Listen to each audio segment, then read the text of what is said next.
Hey guys, Chelsea from Attention to Details. I had someone ask me this past week a question, and it was actually really comical because he asked the question, what is ONR? Like, he felt like there was some sort of mystery within the detailing industry of what is ONR? Is this a technique? Is it a product? Like, what does it stand for? And it led me to kind of want to do a video sharing with you guys what a rinseless wash is. There's a couple different ways that you can maintain your vehicle. One being, a touch contact wash. You can take it to an automatic car wash, a soft touch, a non-touch tunnel wash. You can wash it at home using soap, even a foam gun. And then there's two other techniques that detailers will use, or even if you're just doing a quick maintenance or a touch-up on your vehicle. And that's going to be a waterless wash method or a rinseless wash method. They're not the same, they're two completely different things, but you can actually use the same product to do both techniques based on how you dilute the product. So I want to kind of help break some of the curiosity behind what is this technique, what is this method about, what are the products used, how do you do it safely, and what are the benefits of doing it. So let's get into it.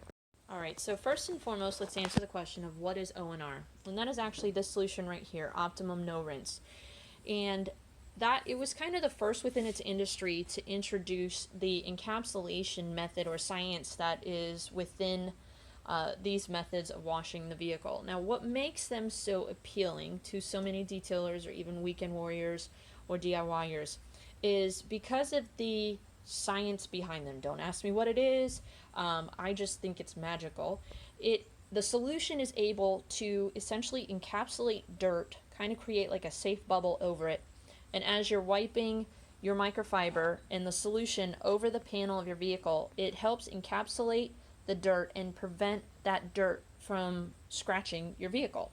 So it is a safe and effective way to wash your vehicle in a variety of different scenarios. So let's say you live in a state where there's water restrictions and you're not allowed to use flowing water from a hose. This is going to be a great option for you to safely wash your vehicle. Or let's say it's wintertime and your hose is put away, like mine. I have an outside water hose that freezes in the wintertime, and so I have to use a different method to wash my vehicle or to wash my customers' vehicles. I will use this method. And what's great about this is you can also put it in a bottle to help pre-spray, pre-treat your panels. Let's say you have road salt and the vehicle is really grimy and you don't want to necessarily just, take your rag and put it right over the panel where it's super dirty. You can use the same dilution for the rinseless wash, put it in a bottle. Let's say I have it already mixed up like I do here.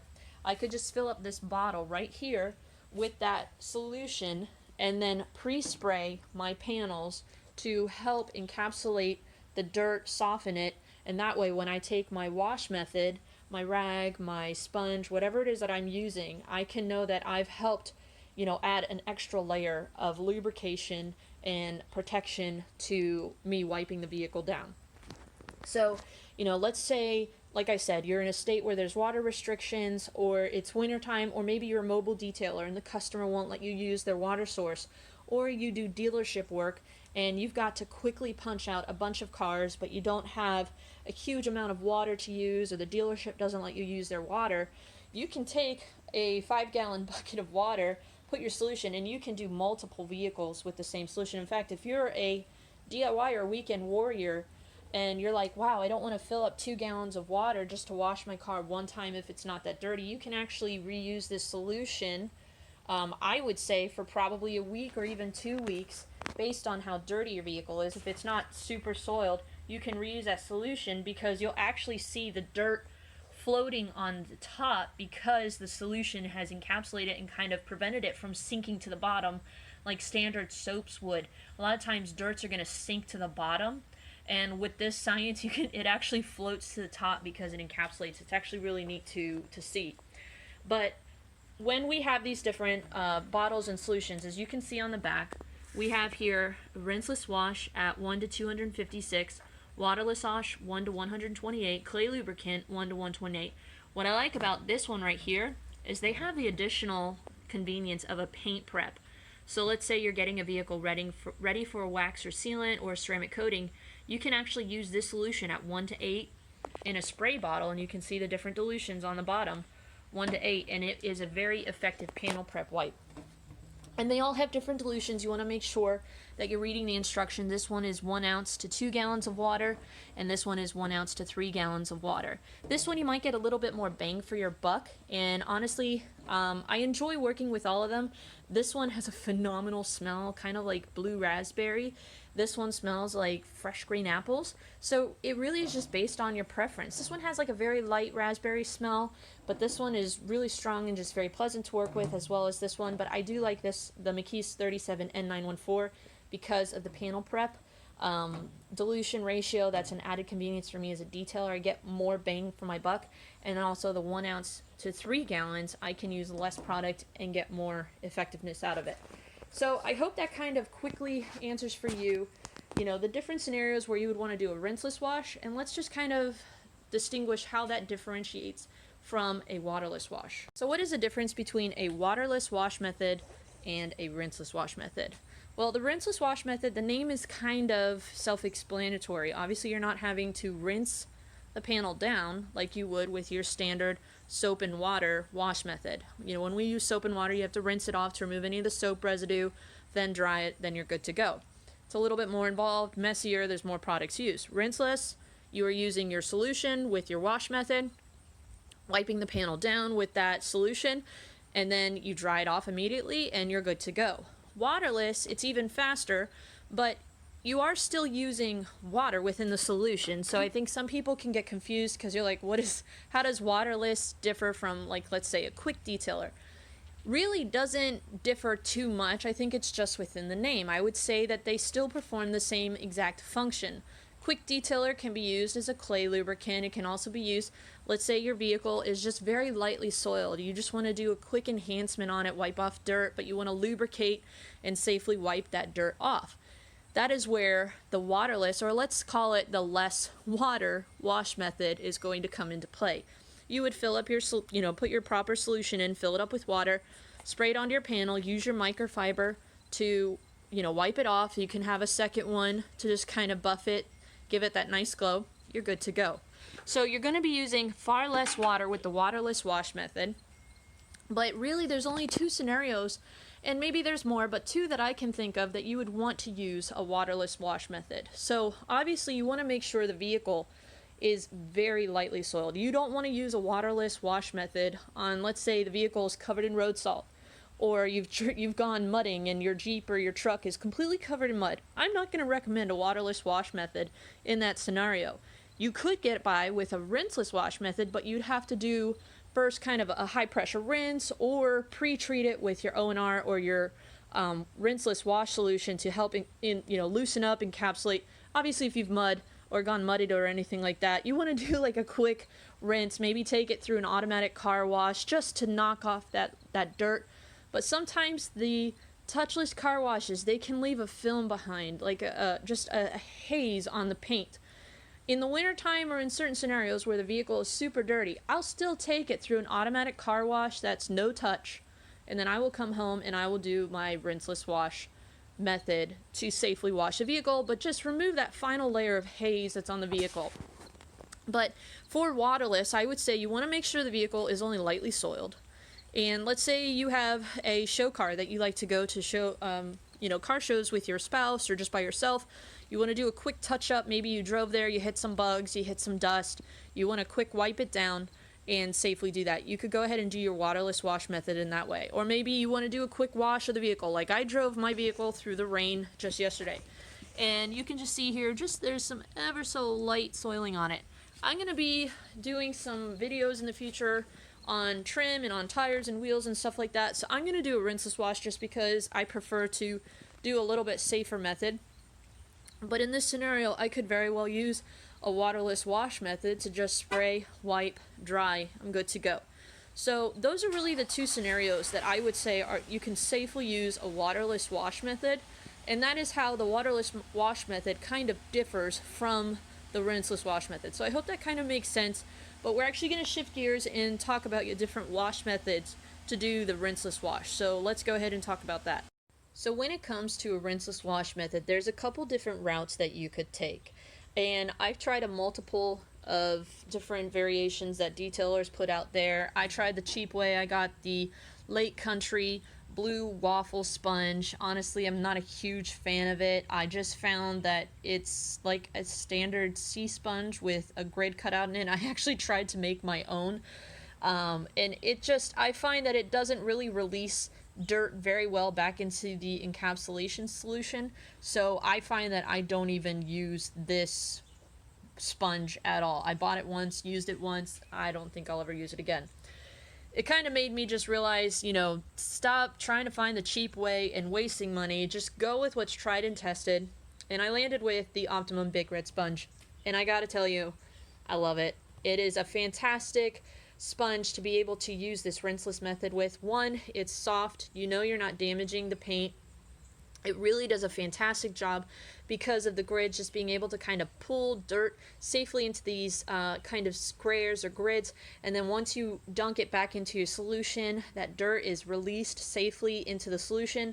And then you've got a nice clean sponge. You can kind of keep it in the sponge or in the solution to keep it soft.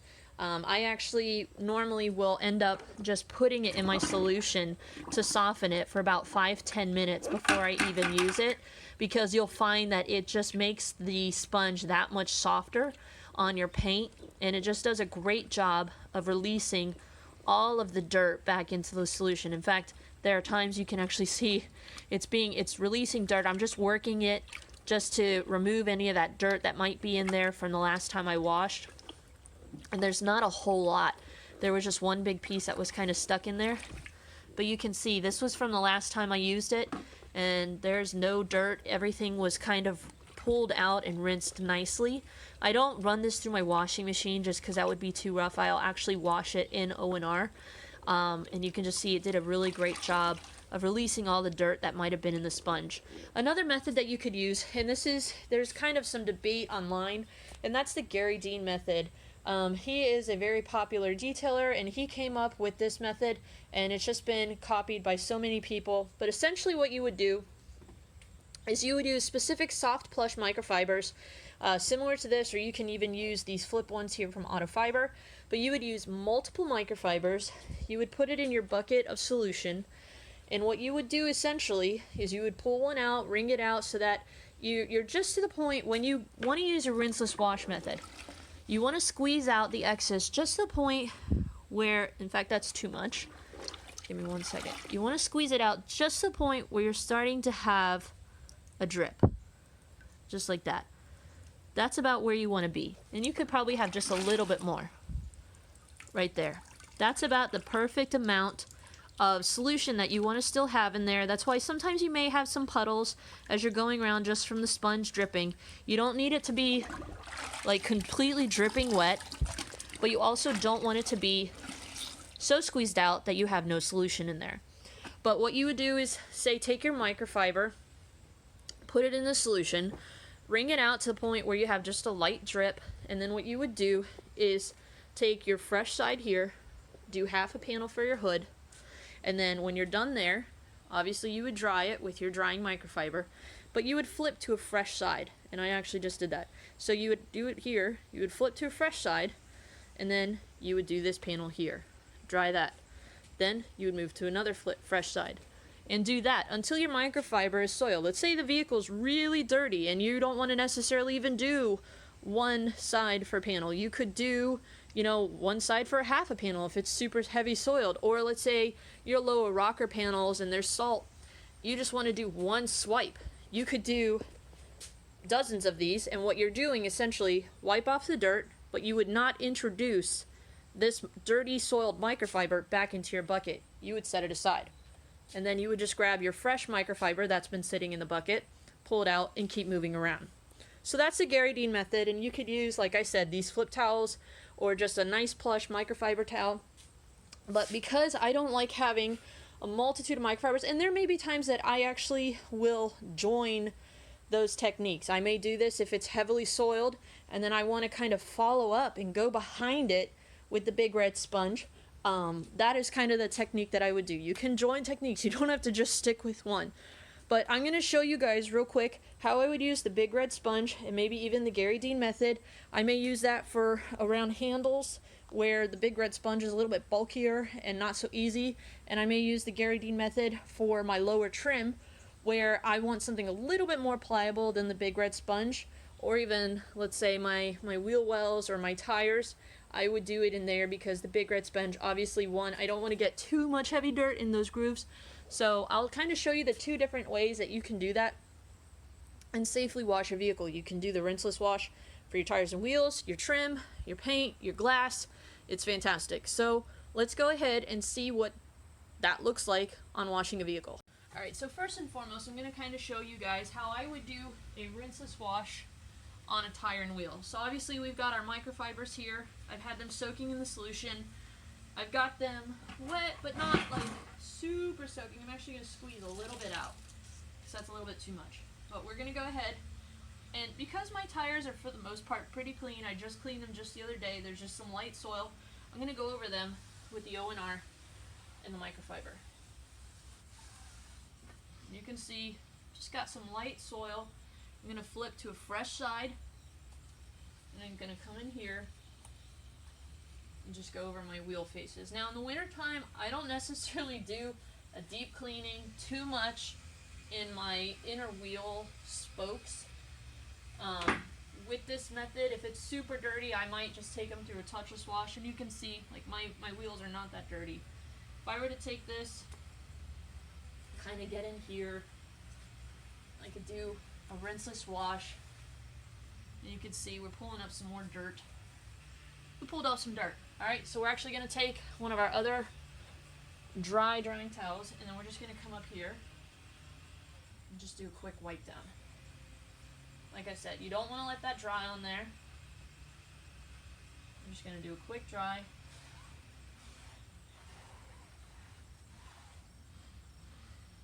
Light soiling, but nothing compared to what we just got off. I'm just coming in here real quick, getting those inner wheel wells as best as I can without cutting my hand. You can see we've got some tar and things like that. I'm not going to say my wheels are perfect, but we did do a very light cleaning, refreshing of the tire and wheel. Everything looks nice and clean, and I've been able to maintain my tire. Imagine it's winter time, I'm bundled up inside my garage. I could do a quick wipe down and cleaning of my tire and wheels, make sure I'm knocking off a majority of that dirt and dust. You can put your dressing on there, you're good to go. So I know this isn't the most fair way to share with you guys the cleaning effectiveness of ONR. My car isn't that heavily soiled. I just drove through the rain yesterday. It's ceramic coated, so it's not really all that dirty. But let's say it's wintertime, we've got a lot of salt, dirt, or even summertime, you've got bugs and guts. You've just got a lot of heavy soil. So what you would do is I took this water bottle and actually filled it up with the solution that I have in my bucket. And you would go ahead and just pre-spray your panels, such as this.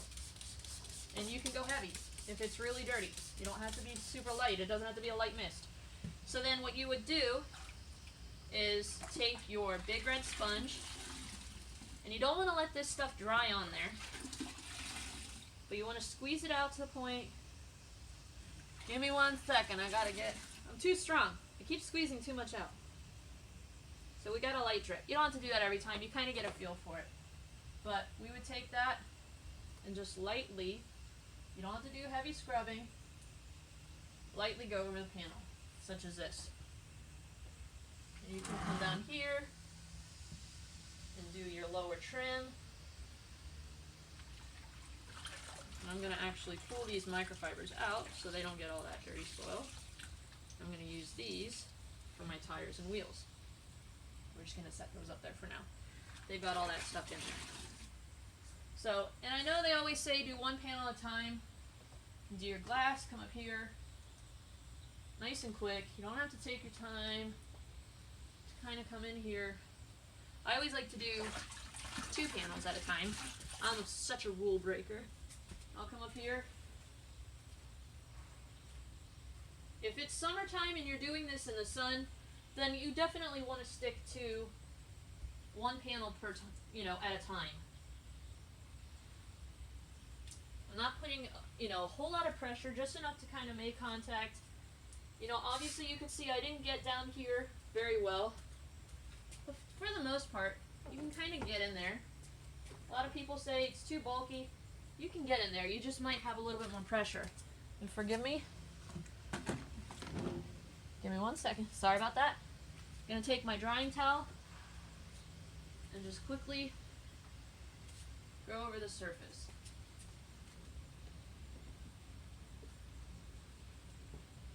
And again, very light pressure.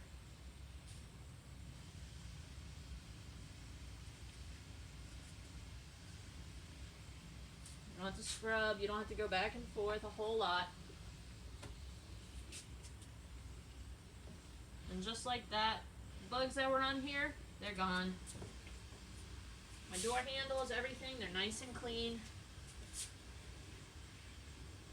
And I've washed my panels, gotten all of the dirt, staining, residue off safely and quickly. So that's how I would kind of do my panels. You know, you can do one panel at a time if you're working in direct sunlight. If you're in the shade, I'd say you could probably do 2 or 3 maybe even. You just want to make sure that the solution doesn't dry on there. If it does, re-wet it, go over it again. You should be fine.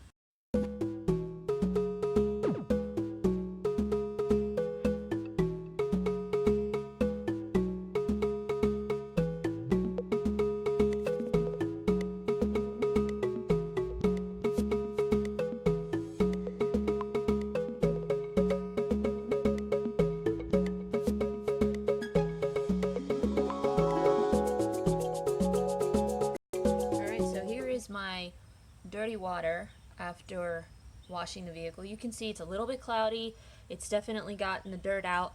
My big red sponge, if we were to kind of pull back the fingers, you can see there's not a lot of dirt, or I mean none that I can visibly see. Mind you, again, my vehicle wasn't super dirty. It was lightly dirty. But we've been able to, you can kind of pull in close, see the dirt floating around on the surface. And if once that water were to settle, we let that sit overnight and you come back in the morning, you would kind of see almost like a skim layer of dirt on the surface. And even if you look at our drying towels here, these are the 2 that I used just to go over the vehicle. You can see majority of time when you use a drying vehicle and just your normal wash method, sometimes your drying towel can actually be dirty. You can see these have no soiling on them. That's what I love. You know that I'm not taking that dirt and rubbing it over the surface of the paint and scratching it. I'm just drying it. I'm safely drying it. So that's kind of to show you the effectiveness of the ONR in being able to properly wash your vehicle using a rinseless method. You can see the amount of puddling, and it's mainly around the door handles because I had to kind of push the sponge and squeeze out some excess moisture. But if this were wintertime and you're in a garage, for the most part, you could even just take a rag and wipe that up. That is just a light bit amount of water to be able to safely wash your vehicle. And this was the dirtier part because obviously we drove through the rain. And you can see everything is nice and clean. So I hope this answers some questions for some of you beginners on what is ONR, what is a rinseless method, what are the types of different solutions out there for a rinseless method? What type of wash method do I use? Do I do the big red sponge? Do I do the Gary Dean method?